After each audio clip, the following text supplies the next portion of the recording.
that's why I just can't picture being married to one of the. It's like, oh baby, and the place finally we get to see her. We finally get it. I've been waiting for purpose. It just said it wouldn't happen, but it became hug me, baby. Oh my God. Oh, I will kill someone to go see it. There's nothing matters more to me than this. Ooh. Ooh. I mean, it's really fucking insane. It's nuts.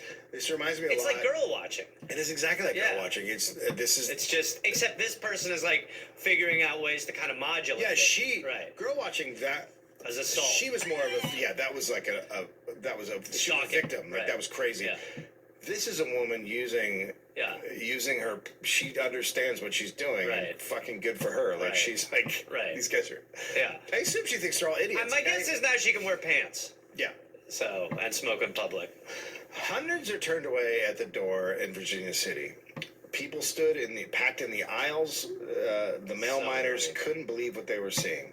Encyclopedia.com, quote, estimates place the value of gifts and payments of silver and shares of stock at 100,000 or more. So they were just giving her shit. Wow. Although that could be exaggerated, but, also probably true. Yeah. When she left Virginia City... I got him under my teeth. When she left Virginia City, miners gifted her a silver brick valued at $403.31. It was stamped Miss Ada Isaacs Mencken from Friends of Virginia City, Nevada Territory. My kids ain't eaten in a while, but me and the fellas put in a bunch, and we thought we'd get you this silver brick here. We don't have food or nothing, but we don't need it. We don't not need anymore. it. I haven't seen you up there in that outfit and made us say, you don't need food. I am nourished. I'm nourished. We are full. We are full. Physically, we are starving. Physically, we are starving, and our bones are whittled. But oh my God. But we are just so happy. Oh. So, as some of us have actually died during the plague because it took us so long to save up, but we wanted you to have this. Yeah. Thank you so much. Sex brick. Yeah, so please, thank you so much. Sorry, I meant silver brick. Shut up, I said sex brick. Shut up, Dan.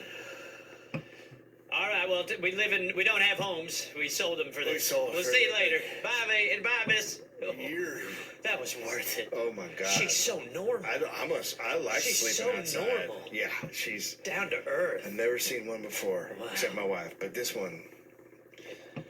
So, they also named a mine after her and formed the Mencken Shaft and Tunnel Company. This here's the Ada hole. Stock certificates had a picture of a naked lady bound to a galloping stallion. It's an homage to the time you was naked on a horse, which is something we just are unable to forget.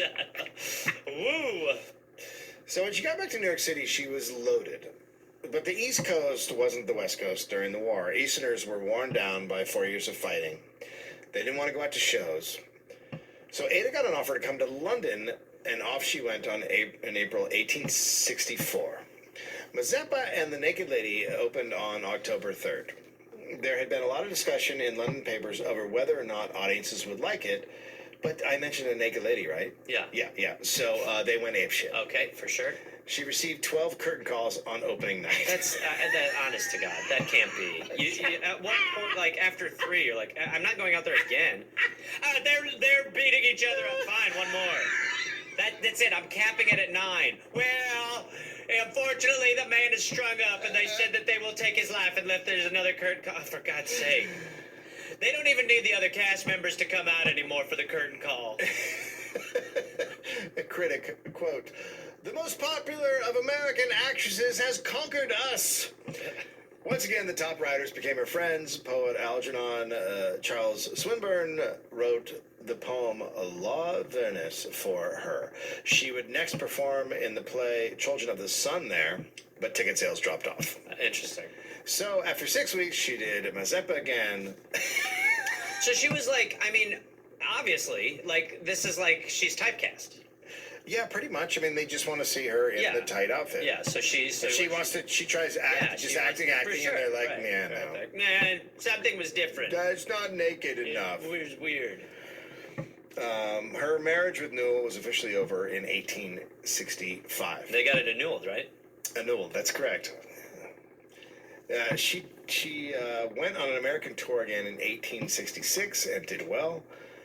And then she met and married James Paul Barclay. Jesus. Not much is known about him other than he was rich. Okay. The reason not much is known is because 3 days after the marriage, a pregnant Ada sailed off to Europe and never saw him again. Interesting. How did you get pregnant so fast? We haven't even had sex. Yeah. Bye. Oh, this is like Jesus. Bye. See you soon. I love you, baby.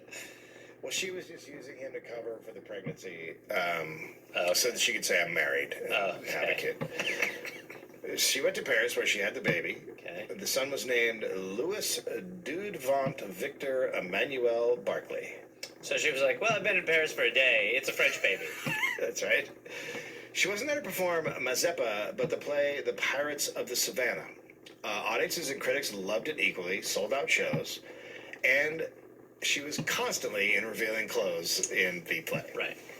Artists and writers once again formed her circle. And while there, she also had a very close relationship with novelist Adamine Aurore Luce Dupin, who went by the pseudonym George Sand. Cool.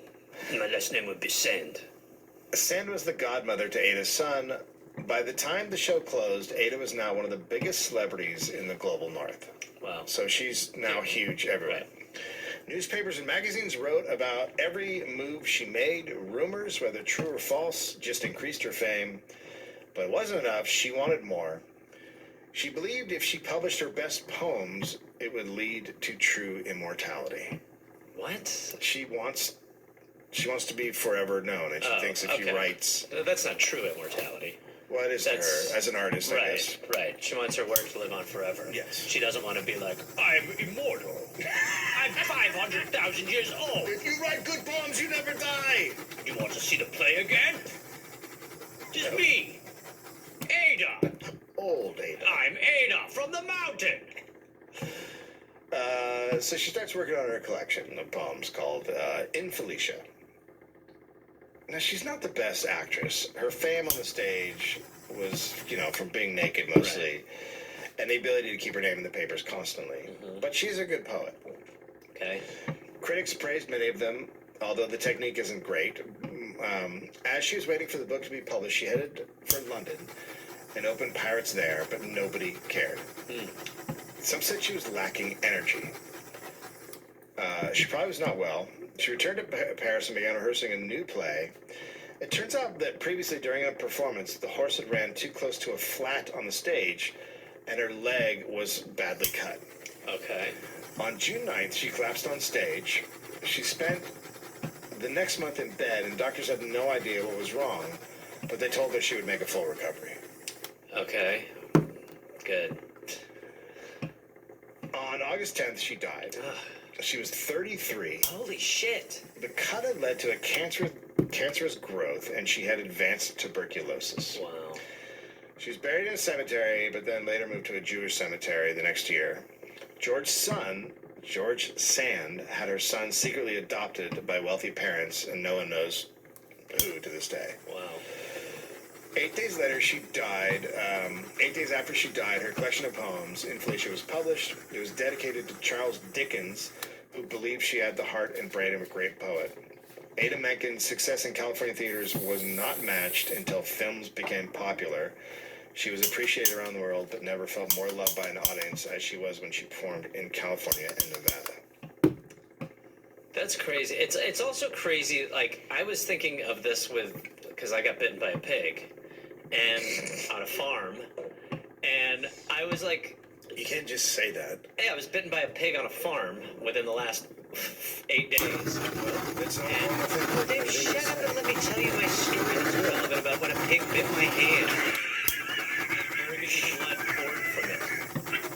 How many puncture marks is it? One. It's just this Just one. It's this one. And blood's pouring out of your hand. Pouring out of my hand. The pig apologizing? The pig never was an attack. The pig was just trying to eat a lot, and I understand that. But I was like, when I was at the Rapid Care, and you're in the back, and like they're like they want to do all this stuff, and I'm going, I don't need all this. And the guy's like, listen, if this hit your bone, I mean, it really dawned on me, like, how I was being the worst because I'm like, I don't need all the medical care. And it's like, no, you would die from cuts. Like, you would get cut and you would die. Before antibiotics, you would just be like, well, that's it. Your life's over. You cut it on this rusty thing. Like, that, your life's over. It's over. But that is crazy. I mean, it is really weird how, in order to kind of, I guess, sort of fool the men who are in charge, you almost have to, like, hack their rules, which she basically did. She did. She, like, figured out the way